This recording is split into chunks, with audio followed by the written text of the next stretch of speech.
सुप्रभात विद्यार्थियों, मैं अमित कुमार सिंगल, टीजीटी हिंदी, केंद्रीय विद्यालय दिरांग। कल हमने 5 अप्रैल को राम लक्ष्मण परशुराम संवाद जो कि तुलसीदास द्वारा रचित है, उसमें हमने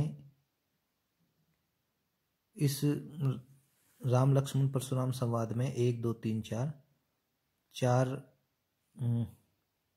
चौपाइयाँ पढ़ ली थी।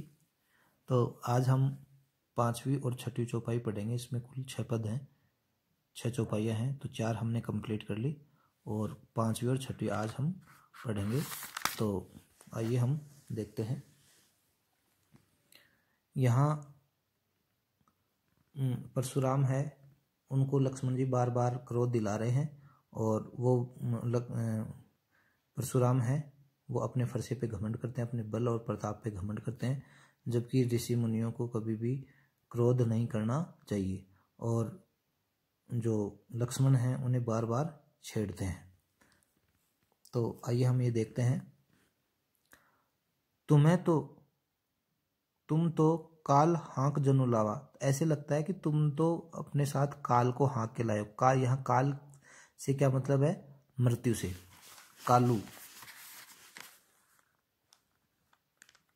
कालू यानी काल, और काल का मतलब है मृत्यु। लक्ष्मण ये कहते हैं कि हे मुनिवर, आप तो ऐसे लगता है कि जैसे काल को ही अपने साथ हाँक कर लाए हो। बार बार मोही लागी बुलावा। कहते हैं कि आप तो मानो काल को हाँक कर लगा कर उसे मेरे लिए बुलाते हो।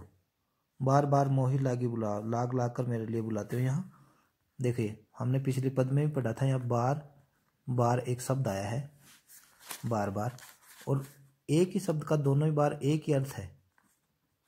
तो दोनों ही बार एक ही अर्थ हो तो पुनरुक्ति प्रकाश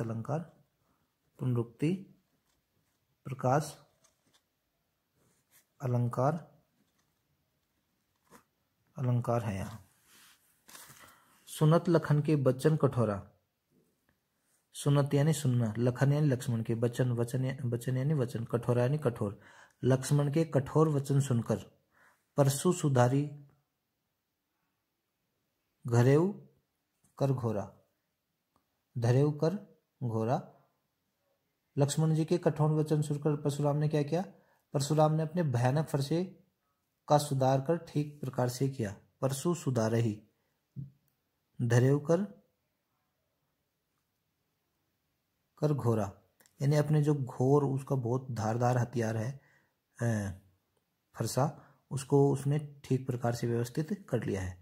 अब जनि देई दोसु मोहि लागू। अब जने यानी वे बोले कि अब आप लोग मुझे दोष मत देना। अब जने देई दोसु मोहि लागू, दोसु यानी दोष। अब आप लोग मुझे दोष मत देना। ऐसा कौन कर रहे हैं? परशुराम जी कह रहे हैं।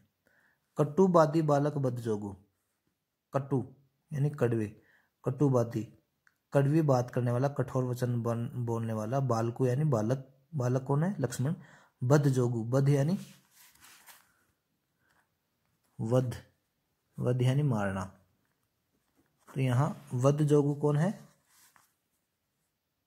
लक्ष्मण को कहा गया है। कौन कह रहा है? परशुराम जी कह रहे हैं कि ये बालक है जो कठोर वचन बोल रहा है, ये तो मारने के योग्य ही है, मैंने अब तक इसे छोड़ दिया था। बाल बिलो की बहुत मैं बांचा। बाल बिलो की यानी इसे बालक जानकर मैंने इसे बहुत बार क्या कर दिया है? बचाया है। बाल बिलो की बहुत मैं बाचा, अब यहू मरीन हार भा साचा। और अब यह सचमुच मरने के लिए आतुर हो गया है। बाल बिलो की यानी इसको बालक जानकर बहुत मैं बचा, मैंने इसको बहुत बचाया है, मैंने इसको बहुत बार बचा दिया है। अब यह मरीन हारा भसाचा, और सच्चाई यह है कि अब ये मरने के लिए तैयार है। कैसे मरने के लिए तैयार है? क्योंकि वो परशुराम जी को बार बार क्रोध दिला रहे हैं। कौन? लक्ष्मण। कौशिक कहा क्षम्य अपराधु। कौशिक यानी विश्वामित्र। कौशिक कहा यानी विश्वामित्र ने कहा क्षम्य अपराधु, क्षमीय, देखिए क्षमीय, यहाँ क्षमा, तो क्षमीय का अर्थ क्या होगा? क्षमा। और अपराधु, अपराधु यानी अपराध।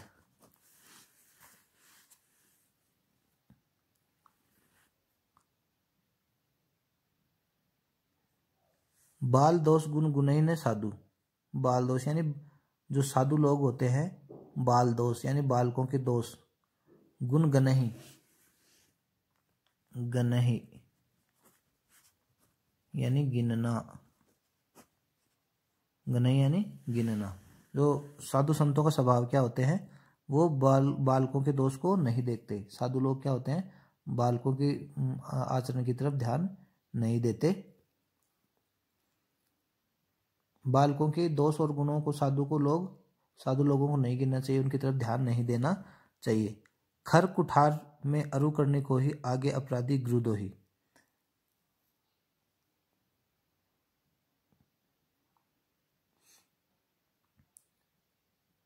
तब परशुराम जी कहने लगे, देखो मेरी तीखी धार वाला या कठोर वाला या कुठार, मैं क्रोधी और दया रहित तथा गुरुद्रोही अपराधी, मैं क्रोधी और दया रहित तथा गुरुद्रोही और अपराधी मेरे सामने उत्तर दे रहा है। खर कुठार में अरुकन को ही।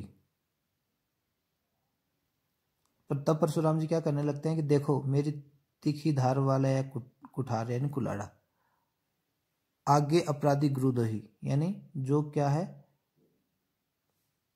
आगे अपराधी गुरुद्रोही, जो गुरुद्रोही है और अपराधी है, वो मेरे सामने क्या दे रहा है? उत्तर दे रहा है। उत्तर दे छोड़ो बिन मारे, इतने पर भी मैं इसको बिना मारे छोड़ रहा हूं। उत्तर दे छोड़े बिन मारे यानी ये बालक है, गुरुद्रोही है, अपराधी है और क्रोधी है, मुझे क्रोध दिला रहा है, इस पर भी मैं उत्तर देत छोड़ बिन मारे, और अब भी मैं इसको बिना मारे छोड़ रहा हूं। केवल कौशिक शील तुम्हारे की, हे विश्वामित्र तुम्हारे शील के कारण मैं इसको छोड़ रहा हूं। किसको? लक्ष्मण को छोड़ रहा हूं। यहां कौशिक, कौशिक का क्या मतलब है? विश्वामित्र। और शील, शील यानी अच्छा आचरण, व्यवहार, अच्छा व्यवहार, अच्छा आचरण। यानी परशुराम जी उनको, विश्वामित्र को कह रहे हैं कि ये बालक वध करने के योग्य है, मारने के योग्य है, लेकिन मैं अब तक इसको नहीं मार रहा हूं। इसकी वजह क्या है? तुम्हारा शील स्वभाव है। किसका? विश्वामित्र का। भर्गुबर न तो यही कोटि कुठार कठोरे, गुरिही उरिन होत श्रम थोरे। इसे तो कठोर कुठार से काटकर थोड़े ही श्रम से गुरु के ऋण से उऋण हो जाता। इसे तो इस कठोर कुठार से काटकर थोड़े ही श्रम में गुरु के ऋण से उऋण हो जाता। यही तो काटी कुठार कठोरे यानी इस कठोर कुलाड़े से, धारदार हथियारे से काटकर अभी मैं गुरु ऋण से उऋण हो जाता, यानी मुक्त, ऋण से मुक्त हो जाता, कर्जे से मुक्त हो जाता। गादीसूत, गादीसूत, यहां देखो एक शब्द आया है गादीसूत। गादीसूत यानी गादी के पुत्र, गाधी के पुत्र कौन है? विश्वामित्र। यहां गादीसूत का प्रयोग किसके लिए किया गया है? विश्वामित्र के लिए प्रयोग किया गया है। यह हृदय हसी मुनई हरिहर सूज। गादीसूत, विश्वामित्र, विश्वामित्र क्या है? विश्वामित्र हृदय हृदय में हंस रहे हैं का गादीसूत, यह हृदय हसी मुनि हरिहर सूझे, कि विश्वामित्र को हरा ही हरा सूझ रहा है। इस मुनि को क्या सूझ रहा है? हरा ही हरा सूझ रहा है, सूझ रहा है। उई में खांड ने उख में अजऊ न बूझ अबूझ। यानी इस मुनि को तो हरा ही हरा दिखाई दे रहा है श्री लक्ष्मण, और राम जो क्षत्रिय को भी वो साधारण क्षत्रिय बालक समझ रहा है, किंतु ये लोहमयी खांड है, उनकी खांड नहीं। अयमय क्या है, यानी लोहे से बनी खांड है, ये किसी गन्ने से बनी खांड नहीं है, यह अर्थात चीनी नहीं है, जो इसे मुनि आप इसे समझ रहे हैं। यानी राम और लक्ष्मण है वो साधारण क्षत्रिय बालक नहीं है।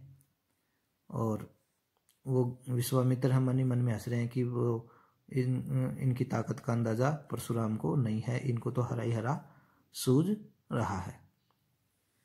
अब इसमें इस पाठ का अंतिम चौपाई है, अंतिम चौपाई इसकी वो हम देखेंगे। कहे लखनऊ मुनिशील तुम्हारा, को नहीं जान विदित संसारा। कहेऊ कि हे लक्ष्मण ने परशुराम को व्यंग्य में क्या कहा कि हे मुनि, भला आपके शील को कौन नहीं जानता। लखनऊ मुनिशील तुम्हारा, शील यानी तुम्हारे स्वभाव को कौन नहीं जानता। को नहीं जान विदित संसारा, विदित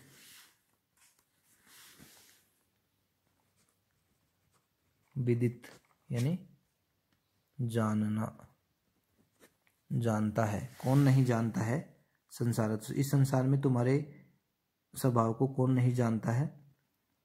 माता पिता उरिन भय निके, गुरुरिन रहा सोच बड़ू जी के। यानी यह संसार भर में आप तो प्रसिद्ध है, आप अपने माता पिता के ऋण से तो अच्छी प्रकार से उऋण हो गए हैं। ऋण यानी जो कर्ज होता है उससे तो आप मुक्त हो गए हैं, ऋण हो गए। अब तो गुरु का ऋण शेष रह गया है। गुरु ऋण रहा सोच बड़ी जी के, यानी अब तो क्या हो गया है, गुरु ऋण शेष, गुरु का कर्जा शेष रह गया है, जिसकी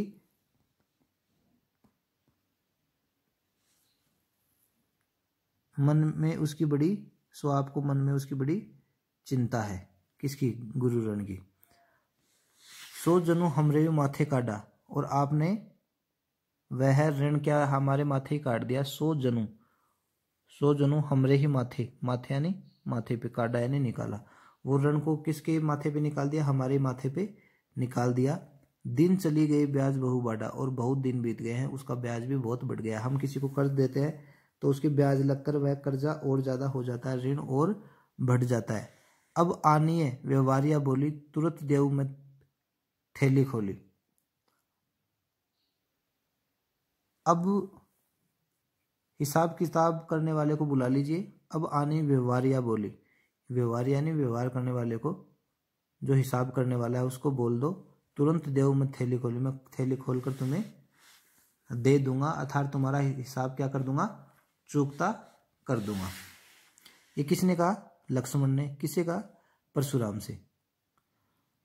अब ये व्यंग्य में कह रहा है कि आप तो माता पिता के ऋण से तो मुक्त हो गए, अब तुम्हारे पे गुरु ऋण का भार रह गया है और उसकी तुम्हें बड़ी चिंता है, और दिन भी बहुत बीत गए हैं, तो कर्ज बहुत ज़्यादा हो गया है। तो आप किसी हिसाब किताब वाले को बुला लीजिए, मैं तुरंत थैली खोल के आपको पैसे लौटा देता हूँ, तुम्हारा हिसाब कर देता हूँ।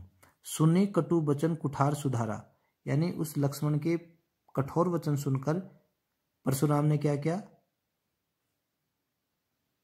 कुठार सुधारा, यानी अपने उसको कुल्हाड़ी को, फरसे को क्या कर लिया, उन्होंने अच्छी तरीके से संभाल लिया।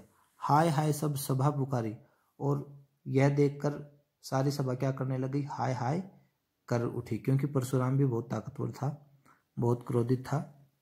भरगु बर परसु देखावई मोही, विपर बिचारे चलो नरक दोही। तब लक्ष्मण जी बोले कि भरगुवर कि यह भृगुवंश के श्रेष्ठ मुनि परसु दिखावा मोही, आप मुझे फरसा दिखा रहे हैं।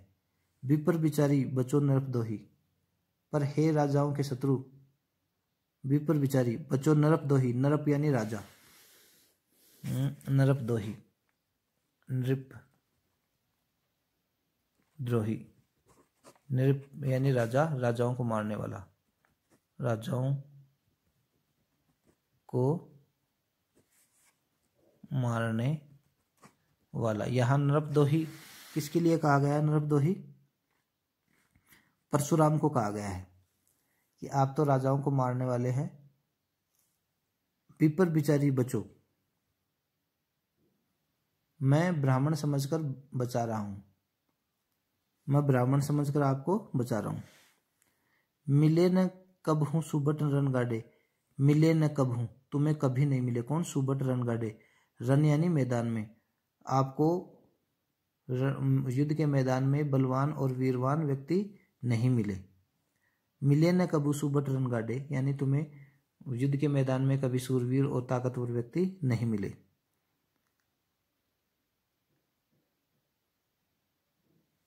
दिविज देवता घरे के बाडे, ब्राह्मण देवता आप अपने घर में ही क्या है? सर्वश्रेष्ठ। दिविज देवता, दिविज यानी ब्राह्मण, देवता यानी देवता, घर ही के बाडे यानी घर में ही क्या है? आप अच्छे हैं, श्रेष्ठ हैं।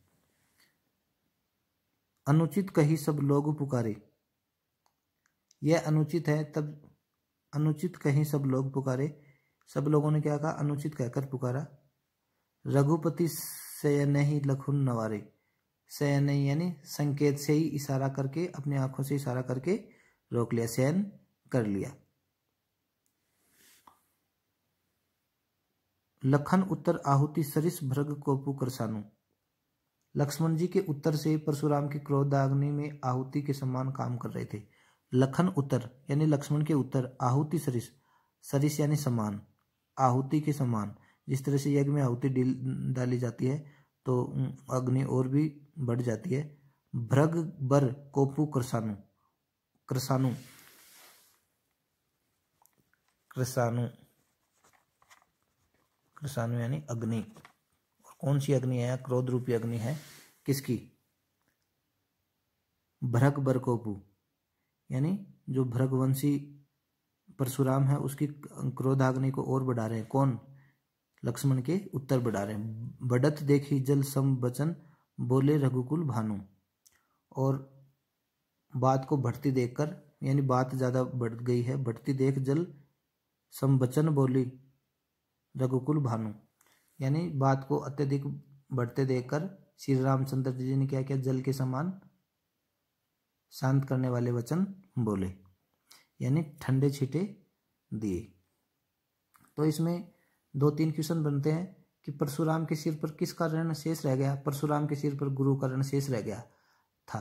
वे माता पिता के ऋण से उऋण हो चुके थे यानी कर्ज मुक्त हो चुके थे। और दूसरा क्वेश्चन एक ये बनता है, परशुराम उस ऋण को किस प्रकार उतारना चाहते थे? परशुराम जी गुरु के ऋण को उतारने के लिए उस व्यक्ति का वध करना चाहते थे जिसने शिव धनुष को तोड़ने का साहस किया, शिव धनुष को तोड़ने का पाप किया। परशुराम के गुरु भगवान शिव थे। परशुराम के गुरु कौन थे? शिव। लक्ष्मण ने परशुराम को क्या कटाक्ष किया? लक्ष्मण ने परशुराम को यह कटाक्ष किया कि आप गुरु हैं, आप पर गुरु का जो ऋण से बाकी रह गया है उसे आपने हमारे माथे पे मढ़ दिया है। अब तो उससे ब्याज सहित, अब तो उस पे ब्याज और भी बढ़ गया होगा, आप उसे वसूल लीजिए, आप उसे ले लीजिए, किसी हिसाब किताब करने वाले को बुला लीजिए, मैं थैली खोलकर अभी चुका दूंगा।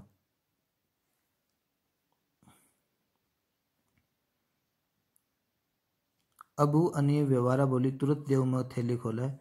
दिन चले गए ब्याज बढ़ा यानी बहुत दिन हो गए ब्याज भी बढ़ गया, तुम हिसाब करने वाले को बुला दीजिए, मैं तुरंत थैली खोल के दे दूंगा। लक्ष्मण के व्यंग्यपूर्ण वचनों को सुनकर परशुराम ने अपनी प्रतिक्रिया किस प्रकार की?